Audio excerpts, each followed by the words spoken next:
Dando uma breve palavra, a qual o Senhor colocou no meu coração. Peço aos irmãos que abram a sua Bíblia lá no livro de Atos, capítulo 1, versículo 4. Glória a Deus. Atos, capítulo 1, versículo, a partir do versículo 4. Glória a Deus, Deus maravilhoso. Glória a Deus. Santo é o teu nome, Senhor, digno de toda honra, de toda glória, de toda louvor. Glória a Deus. Soberano Deus, eterno Pai, Jesus Cristo, Filho de Davi, graças te dou por esta rica oportunidade, Pai, de estar aqui, primeiramente aprendendo, e essa oportunidade que o Senhor tem nos concedido de estarmos pregando a tua palavra, Senhor. Muito obrigado por essa rica oportunidade. Muitos, meu Pai, estão aí fora querendo essa oportunidade, mas está presa lá fora, no mundo espiritual, nas maldições, nas drogas, e precisa de uma libertação, precisa ter um encontro contigo, Pai. Que o Senhor venha ao encontro dessas pessoas, ó Pai. Que o Senhor venha nos levar ao encontro dessas pessoas para transmitir a tua palavra para elas, porque é isso que elas necessitam, é de amor, é de ouvir a tua palavra, Pai. Foi para isso que o Senhor chamou a tua igreja, foi para levar a tua palavra. Pai, me usa nesta noite, Pai, para trazer, fala comigo, fala com a tua igreja, meu Pai. Eu te peço, te agradeço em nome de Jesus. Aleluia a Deus. Amém, irmãos? Assim diz a palavra do Senhor, Atos capítulo 1, versículo 4. E estando com eles, determinou-lhes que não se ausentassem de Jerusalém. Determinou-lhes que não se ausentassem de Jerusalém, mas que esperassem a promessa do Pai. Mas que esperassem a promessa do Pai, que disse ele, de mim ouvistes. Irmãos, eu quero compartilhar algo que o Espírito Santo de Deus colocou no meu coração, e eu meditando aqui no livro de Atos, nesses primeiros 3 versículos aqui, até o versículo 4, 5, o capítulo 4 e 5 de Atos, nós encontramos aqui coisas edificantes. E 3 coisas eu separei aqui, que o Espírito Santo de Deus falava ao meu coração. Primeiro, a promessa. Segundo, o livro aqui nos relata o início da igreja primitiva. A igreja, os 12 escolhidos ali, eles foram selados com o Espírito Santo. E outra coisa que eu destaquei também é de um dos apóstolos, um dos discípulos que mais se destacou até o capítulo 13. O livro de Atos, ele nos relata muito sobre ele, o apóstolo Pedro. Mas dando continuidade aqui no capítulo 4, e estando com eles, determinou-lhes que não se ausentassem de Jerusalém, mas que esperassem a promessa. Irmãos, se nós vamos voltar lá atrás, no Velho Testamento, nós sabemos que Deus tinha feito uma promessa para o povo, para o povo hebreu, e ali Deus prometeu àquele povo uma terra onde manava leite e mel.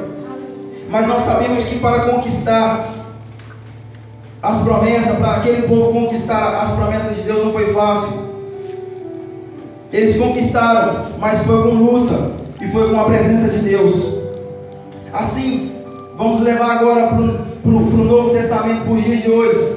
Para conquistarmos as promessas, teve que ter luta, teve que ter a presença de Deus. E a palavra de Deus nos relata que para que nós venhamos conquistar o reino ele é conquistado por esforços. Então, nada aqui nessa terra não vai ser fácil. Para que você alcance as promessas, para que você alcance o reino, tem que ter luta, tem que ter esforço e tem que ter a presença de Deus. Essa é a primeira coisa aqui que eu vejo. E sabemos muitas das coisas que aconteceu ali dentro de Jerusalém. Jerusalém foi algo que Deus prometeu ali ao povo. E Jerusalém, a palavra de Deus nos relata que ela foi conquistada por Davi. E ali ele fez a sua morada. Deus colocou no coração dele que construísse ali um templo de adoração. E a qual foi feita pela mão de seu filho Salomão. E sabemos muitas das coisas que aconteceu ali, milagres, guerras. Sabemos que a cidade foi sitiada, foi destruída. Os inimigos invadiam, porque sempre quando o povo se afastava dos caminhos de Deus, sempre quando o povo pecava, Deus permitia que o mal entrasse. Então o mal só vai entrar na minha e na sua vida quando nós nos afastarmos da presença dele. E aqui Jesus falando: permaneçam em Jerusalém, permaneçam dentro da promessa. Sabe o que eu entendo? Sabe o que o Espírito Santo de Deus me revelava? Para que nós venhamos alcançar a promessa do Filho, nós temos que estar primeiramente dentro da promessa do Pai. Nós temos que estar dentro, no centro da vontade de Deus, para que as promessas de Deus venham se cumprir na minha e na sua vida. Nós conhecemos que Jerusalém, ela foi sitiada, foi destruída, o templo foi destruído, levaram os objetos que estavam dentro, os objetos santos que estavam dentro da tenda, foram levados por Nabucodonosor. Mas o que eu aprendo com isso? O inimigo, nosso adversário, pode até destruir aquilo que é material, aquilo que é construção, mas ele não vai destruir aquilo que tem dentro de mim e dentro de você. É a nossa fé, a nossa promessa. Glória a Deus, glorificado e exaltado é o teu santo nome. Glória a Deus. E que me chama a atenção, segunda coisa que me chama a atenção, irmãos, é sobre Pedro. Sabemos que Pedro foi um dos chamados, um dos escolhidos. E nos evangelhos nós podemos ver que Pedro, ele era um pescador. E nos evangelhos também, nós estudando os evangelhos, nós podemos ver que ele foi um dos primeiros chamados e foi um dos mais próximos de Jesus. Ele andou lado a lado com Jesus. Jesus, quando foi curar ali a sua sogra, chamou ele mais dois que fossem junto com ele.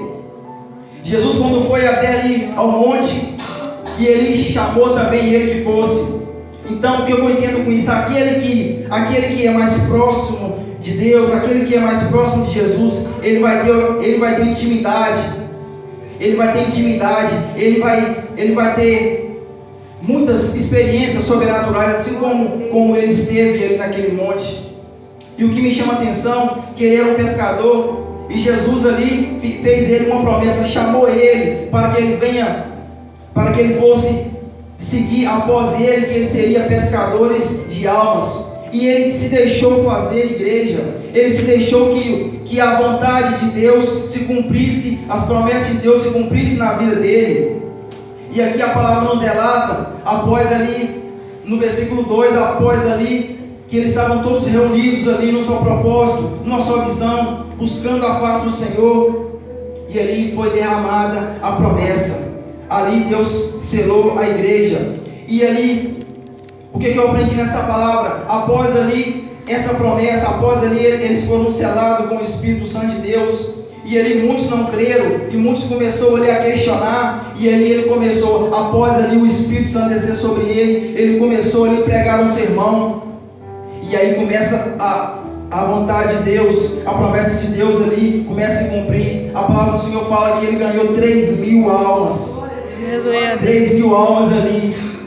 Quantas almas eu e você tem ganhado? Deus sempre cobra isso de mim. Quantas almas? Faz 10 anos que eu estou, segunda vez que eu falo isso aqui, faz cerca de 10 anos que eu estou na presença de Deus. Fiquei afastado um período, e até hoje eu só ganhei uma alma para Jesus. Só uma alma para Jesus. Quantas almas para Jesus você tem ganhado? Essa é a vontade de Deus para mim, para a sua vida. É ir atrás das ovelhas perdidas. E ali a palavra do Senhor, e aí ele começou a ser pescadores de almas. A palavra fala que ele ganhou nesse sermão 3.000 almas.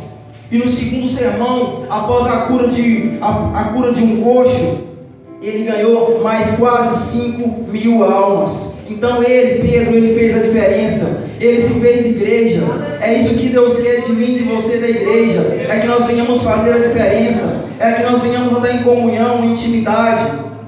A Bíblia aqui nos fala que e em toda a alma havia temor, e muitas maravilhas e sinais se faziam pelo meio dos apóstolos, porque eles cumpriam, eles faziam, eles deixou Deus usar eles. Então é isso, irmãos. É isso que Deus quer de mim. É isso que Deus quer de você. Que nós venhamos nos posicionar. Que nós venhamos estar no centro da vontade de Deus. E que nós venhamos se fazer igreja. E o Espírito Santo de Deus falava algo comigo. Muitos acham que igreja é o templo. Igreja somos nós. E muitos até querem ir à igreja. Porque ir na igreja é fácil. Você vê tantas igrejas aí com 300, 400, 500 pessoas. Mas essas pessoas só vão à igreja. Eles não são igreja. E Deus ele não está atrás. Ele está à procura. Ele está atrás de quem seja igreja. E não que vão à igreja. Então que nós venhamos meditar nisso. Que nós venhamos aprender. Esperar a promessa.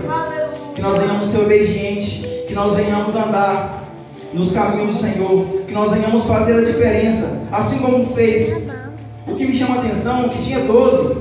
Mas um dos que mais fez a diferença, até o capítulo 13, aqui foi Pedro. A Bíblia fala de outros também, mas ele fez a diferença. A Bíblia fala que até a sombra dele curava. Porque ele tinha intimidade. Ele se deixou fazer igreja. Ele não estava fazendo a vontade dele. Ele estava fazendo a vontade do Espírito Santo de Deus. E quando nós deixamos a nossa carne e começamos a fazer a vontade do Espírito, aí Deus começa a trabalhar, aí Deus começa a agir. Irmãos, eu vou somente até aqui. Foi só isso que o Espírito Santo de Deus falou comigo. E que isso venha edificar, e que isso venha abençoar a vida de cada um. Assim, Aleluia, Deus. Em nome de Jesus.